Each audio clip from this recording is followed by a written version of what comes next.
जय हिंद मेरे प्यारे साथियों। कैसे हैं आप सभी लोग। उम्मीद करते हैं कि आप बहुत अच्छे होंगे। मेरे प्यारे विद्यार्थियों, आज हम बात करने वाले हैं उस वैकेंसी के बारे में जिसका इंतजार लाखों विद्यार्थी कर रहे हैं। ये वैकेंसी कब आएगी, क्या है इसका नोटिफिकेशन, क्या इस वैकेंसी के बारे में हमें जानकारी मिली है, आज वो सारी बातें मैं आपसे डिस्कस करने वाला हूं। क्योंकि ये जॉब पाना लाखों विद्यार्थियों का सपना है। लाखों विद्यार्थी चाहते हैं कि उत्तर प्रदेश पुलिस के अंदर वो सब इंस्पेक्टर बने और अपने कंधे पर स्टार लगाएं, अपने घर वालों का सपना पूरा करें, अपना सपना पूरा करें। ये सपना बहुत सारे विद्यार्थी लेकर जी रहे हैं। और ये वैकेंसी कब आएगी और कब इसकी टेंटेटिव डेट हो सकती है आने की, आज सारी जानकारी हम लोग लेंगे। और आज ये भी हम जानेंगे कि यूपीएसआई के अंदर सैलरी क्या मिलेगी आपको, और यूपीएसआई के अंदर अगर आप प्रमोशन लेते हैं तो प्रमोशन लेकर आप कहां तक पहुंच सकते हैं। मेरे सारे विद्यार्थी जो भी चैनल पे नए हैं, चैनल को एक बार सब्सक्राइब करिएगा और वीडियो को लाइक कीजिएगा। आज मैं आपको पूरी यूपीएसआई की जानकारी दे दूंगा और कितनी वैकेंसी आने वाली है, ये सारी चीजें मैं आपको बता दूंगा। जैसा कि मेरे प्यारे विद्यार्थी आपको पता है, पिछले साल यूपीएसआई में 9,500 वैकेंसी पे भर्ती हुआ था। कितने पे भर्ती हुआ था? 9,500 पे। इस बार उत्तर प्रदेश राज्य सरकार ने 3,000 पदों के लिए बात की है। मतलब इस बार उत्तर प्रदेश सरकार ने क्या किया है, 3,000 पदों का आवेदन उत्तर प्रदेश पुलिस के बोर्ड को दे दिया है। इस बार जो भर्ती आने वाली है वो 3,000 भर्ती आने वाली है। मतलब पिछले बार की अपेक्षा काफी कम वैकेंसी आ रही है। पर जितनी भी वैकेंसी आ रही है, आपको तो एक सीट चाहिए और एक सीट आप अपनी पाके रहेंगे। जो प्लानिंग, जो तैयारी, जो चीजें मैं बता रहा हूं वो चीजें आप अपने दिमाग में रखें। आप अभी से तैयारी स्टार्ट करेंगे तो आप इस वैकेंसी को पा लेंगे। जानते हैं यूपीएसआई के बारे में कि यूपीएसआई क्या है। क्या है सबसे पहले इसकी सैलरी। भाई ये नौकरी हमें क्यों चाहिए, सबसे पहले ये जानना है। क्यों आप यूपीएसआई की तैयारी कर रहे हैं, क्या है इस नौकरी के फायदे। तो मेरे प्यारे बच्चे जान लीजिए इस नौकरी के फायदे कितने सारे। इस नौकरी का फायदा यह है कि सबसे पहले अगर मैं सैलरी की बात करूं तो इस नौकरी में बहुत ही सुंदर सैलरी मिलती है मेरे प्यारे बच्चे। अगर बेसिक सैलरी की बात करूं 93,000 से 34,800 हमारी बेसिक सैलरी, ठीक है। अगर बेसिक पे की बात करूं, बेसिक पे तो मैंने बता दिया 93,000 से 9,300 से 34,800 हमारी बेसिक पे है। अगर मैं ग्रेड पे की बात करूं, ग्रेड पे हमारा 4,200 का लगेगा। डीए और एचआरए की बात करें 13,500 का है। क्रॉस मंथली सैलरी की बात करें 27,900 से लेकर 27,900 से लेकर 1,04,400 रुपए की सैलरी आपकी मंथली बनती है मेरे प्यारे बच्चों। बहुत ही हैंडसम सैलरी है। अगर डिडक्शन की बात की जाए तो 4,000 से लेकर 24,000 तक का डिडक्शन होता है। और इन हैंड सैलरी की बात की जाए तो 24,000 से लेकर 80,400 रुपए तक आपकी सैलरी बनती है। बताइए, इतनी अच्छी सैलरी, इतना अच्छा रुतबा, इतना सम्मान इस नौकरी में मिलता है तो क्यों ना आप इस नौकरी को पा सकते हैं। बस थोड़ी सी मेहनत आपको करनी है। आप देख रहे हैं ये मैंने आपको सैलरी बताई है। इसके बाद मेरे प्यारे बच्चे इसके अलावा और भी बहुत सारे फायदे मिलते हैं। मैंने क्या लिखा है, यूपीएसआई को मिलने वाले फायदे क्या क्या है मेरे बच्चे, फायदे ध्यान दीजिएगा। कितने सारे अलाउंस मिलते हैं। डियरनेस अलाउंस आप देख रहे हैं, डीए मिलता है। ट्रेवल अलाउंस मिलता है।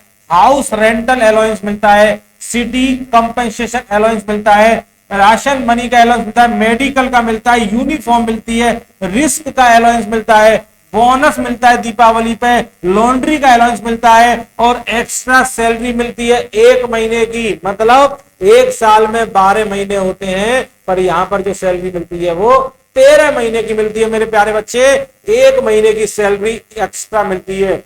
ये तो फायदे हैं पैसे के। इसके अलावा और भी बहुत सारे फायदे हैं रुतबे के, सम्मान के। भाई यूपीएसआई हो कोई हल्की फल्की पोस्ट थोड़ी ना हो, बहुत तगड़ा रुतबा रहता है भाई। समाज में, गांव में, मम्मी पापा के सामने, एकदम सबके सामने एकदम सम्मान वाली जॉब है। तो ये जॉब आपको पानी है। जो बच्चा इस जॉब को पाने का सपना देख रहा है वो बच्चा इस जॉब को पाएगा, है ना। इसके अलावा मेरे प्यारे बच्चे देख लीजिए प्रमोशन। अगर आप यूपीएसआई की नौकरी पा लेते हैं तो प्रमोशन क्या क्या होंगे। जब आपकी ज्वाइनिंग होगी तो एज सब इंस्पेक्टर बनके आप ज्वाइन करेंगे।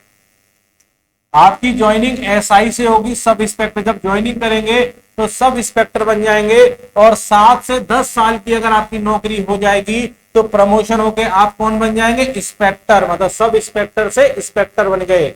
उसके बाद मेरे प्यारे बच्चे 16 से 18 साल की जब आपकी नौकरी हो जाएगी तो सर्किल ऑफिसर जिसे बोलते हैं सीओ या फिर डीएसपी आप बन जाएंगे।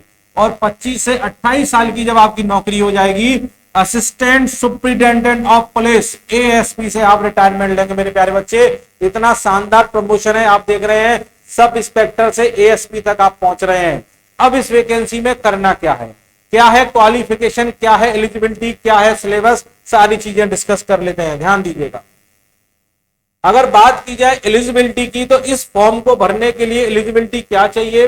इस फॉर्म को भरने के लिए सिर्फ हम ग्रेजुएशन पास होना चाहिए, स्नातक होना चाहिए, बीए, बीएससी, बीसीए, कोई भी आपने ग्रेजुएशन की डिग्री कर रखी है तो आप इस फॉर्म को भर सकते हैं। अगर मैं आयु सीमा की बात करूं तो इसकी आयु 21 से 28 वर्ष होती है। अगर आप 21 से 28 वर्ष के बीच में हैं तो आप इस वैकेंसी को भर सकते हैं। अगर इसमें देखेंगे एज रिलैक्सेशन मिलता है एससी, एसटी और ओबीसी सबके लिए एज रिलैक्सेशन 5 साल है। जो बच्चा जनरल कैटेगरी में आएगा वो 21 से 28 साल का होना चाहिए। इसके अलावा एससी, एसटी, ओबीसी में आते हैं तो 5 साल की आपको छूट मिलेगी। ठीक है, आइए मेरे प्यारे बच्चे, अगर मैं शारीरिक योग्यता देखूंगी, शरीर की मापदंड के बारे में अगर बात करें, अगर आप जनरल, ओबीसी और एससी में आते हैं तो आपकी जो हाइट है, अगर आप पुरुष हैं तो आपकी हाइट 168 सेंटीमीटर होनी चाहिए। अगर आप महिलाएं हैं तो 152 सेंटीमीटर होनी चाहिए। अगर आप एसटी कैटेगरी में आते हैं तो आपकी हाइट 160 सेंटीमीटर पुरुष के लिए और महिलाओं के लिए 147 सेंटीमीटर मेरे प्यारे बच्चे होनी चाहिए।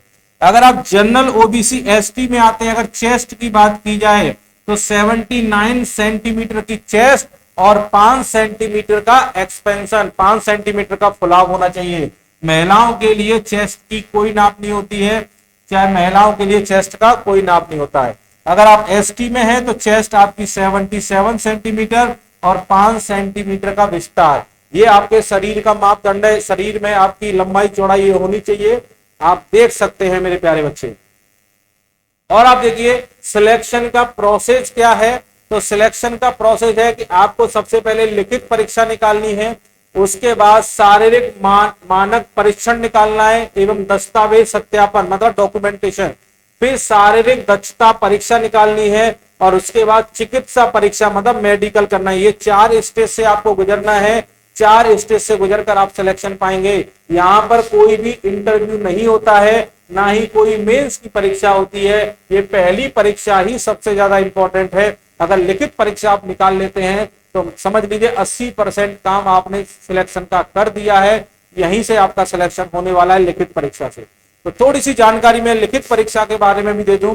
लिखित परीक्षा में अगर आप देखेंगे तो 4 सब्जेक्ट हमारे आते हैं, हिंदी, जीएस में मूल विधि, संविधान और सामान्य ज्ञान, और इसके अलावा रीजनिंग आती है और मैथ्स आता है। ये 4 सब्जेक्ट आपको पढ़ने हैं। प्रत्येक सब्जेक्ट से 40 क्वेश्चन आते हैं। 40 क्वेश्चन मैथ के आते हैं, 40 रीजनिंग के, 40 हिंदी के, और मूल विधि जिसे मूल कानून, संविधान और सामान्य ज्ञान को मिलाकर 40 क्वेश्चन आते हैं। एक क्वेश्चन मेरे प्यारे बच्चे 2.5 नंबर का होता है। तो आप देखेंगे टोटल 160 क्वेश्चन आते हैं, और हिंदी के भी 40 क्वेश्चन 100 नंबर के, सब 100 नंबर के आते हैं। टोटल परीक्षा 400 नंबर की होती है। कितने नंबर की? 400। मतलब 160 क्वेश्चन करने हैं और परीक्षा 400 नंबर की है। और ये परीक्षा आपको 2 घंटे में लगानी है, मतलब 2 घंटे में 160 क्वेश्चन करने हैं। यहाँ पर नेगेटिव मार्किंग नहीं होती है, नो नेगेटिव मार्किंग। और आप एक चीज ध्यान दीजिएगा, यहाँ पर जो अगर जिस बच्चे का सिलेक्शन होगा उसे सेक्शनल कट ऑफ निकालनी पड़ेगी। हर सेक्शनल में 35% नंबर लाना जरूरी है। मतलब 40 का 35% आना बहुत जरूरी है। हर सेक्शन में 35% नंबर, मतलब 40 का 35 कितना हो जाएगा? 40 का अगर मेरे प्यारे बच्चे 35% निकालेंगे तो 20 से कट जाएगा 2 बार, ये कटेगा 5 बार, 5 से कटेगा 7, 7 दूनी 14। मतलब हर सेक्शन में 14 नंबर आना जरूरी है। हर सेक्शन में 14 नंबर जब तक नहीं आएंगे तब तक आपका सिलेक्शन नहीं होगा। मतलब सेक्शनल कट ऑफ 35% की होनी चाहिए और ओवरऑल 50% नंबर तो आपके होने ही चाहिए। मतलब 400 में से 200 नंबर तो आपको चाहिए ही चाहिए, और हर सेक्शन में 35% नंबर आना चाहिए। इतना अगर आपका है तब जाके आपका फिर कट ऑफ के ऊपर देखा जाए कट ऑफ कितनी निकल रही है, तब जाके आपका सिलेक्शन होगा मेरे प्यारे बच्चे। क्लियर है? तो ये है रिटन एग्जाम का, तो ये तैयारी आपको करनी है और ये वैकेंसी जल्द आने वाली है, क्योंकि इसके बारे में, वैकेंसी के बारे में सारी चीजें बता दी गई थी कि 3000 वैकेंसी आने वाली है। अब कभी भी इसका नोटिफिकेशन आ सकता है, होली के बाद आ सकता है, मतलब मार्च लास्ट या अप्रैल में इसका नोटिफिकेशन आ जाएगा, क्योंकि इसका सिलेबस बहुत ज्यादा है मेरे प्यारे बच्चे। तो तैयारी तो आपको अभी से करनी पड़ेगी, क्योंकि इसकी तैयारी करने के लिए 5 से 6 महीने का समय चाहिए, क्योंकि सिलेबस ज्यादा है, तो आपको मेहनत भी थोड़ी सी ज्यादा करनी पड़ेगी। नौकरी भी बहुत अच्छी है, अगर आपकी शरीर लंबाई चौड़ाई अगर आपकी ठीक ठाक है, तो थोड़ा सा अगर आप पढ़ लेते हैं तो ये नौकरी आप पा लेंगे।